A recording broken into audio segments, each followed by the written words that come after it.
Hello friends, welcome to malathi சமையல். இன்றைக்கி நம்ம கிச்சனில் ஒரு சட்னி ரெசிபி பார்க்கலாங்க.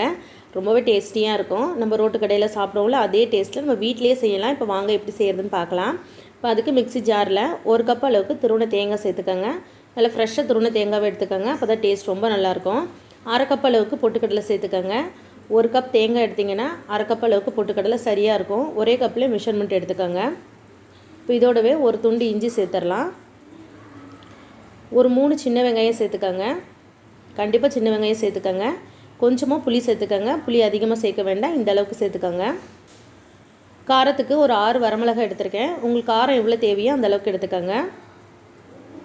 இப்போ கொஞ்சமாக கருவேப்பிலை சேர்த்துக்கலாம். ஒரு 2 பல்லு பூண்டு சேர்த்துட்டு தேவையான அளவு உப்பு சேர்த்துடலாங்க. உப்பு சேர்த்துட்டு ஒரு 2 கப் அளவுக்கு தண்ணி எடுத்துக்கோங்க. தேங்காய் எந்த கப்பில் எடுத்திங்களோ அதே கப்பில் 2 கப் அளவுக்கு தண்ணி ஊற்றி நல்லா தண்ணியை அரைச்சிட்டு வந்துடலாம். இப்போவும் திக்காக தான் இருக்குது. இன்னும் ஒரு 2 கப் அளவுக்கு மிக்ஸி அலசி தண்ணி சேர்த்துக்கோங்க. மொத்தமே 4 கப் தண்ணி சரியாக இருக்கும். சட்னி இந்த அளவுக்கு தண்ணியாக இருக்கணும். அப்போ தான் நம்ம ஹோட்டலில் சாப்பிட்ற அதே டேஸ்ட்டில் இருக்கும். பாருங்கள், உங்களுக்கு பார்க்கும்போதே தெரியும் எவ்வளோ தண்ணியாக இருக்குது. இந்த டைமில் உப்பு தேவைன்னா உப்பு சேர்த்துக்கோங்க. இப்போ இதுக்கு ஒரு தாளிப்பு கொடுத்துடலாம். இப்போ தாளிப்பு கரண்டி வச்சுட்டு 1.5 ஸ்பூன் அளவுக்கு எண்ணெய் ஊற்றிருக்கேன். எண்ணெய் நல்லா சூடானதும் 1/2 ஸ்பூன் அளவுக்கு கடுகு சேர்த்துக்கோங்க.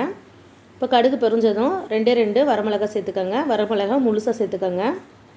கொஞ்சமாக பெருங்காயம் சேர்த்துக்கோங்க. இப்போ கருவேப்பிலை சேர்த்துட்டு அடுப்பை ஆஃப் பண்ணிடலாம். இப்போ இது நம்ம சட்னியோடு சேர்த்துடலாம்.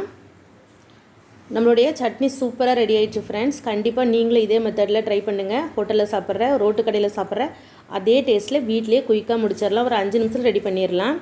இட்லிக்கு ரொம்பவே நல்லாயிருக்கும். இந்த அளவுக்கு நல்லா தண்ணியாக இருக்கணும். அப்போ தான் டேஸ்ட் ரொம்ப நல்லாயிருக்கும்.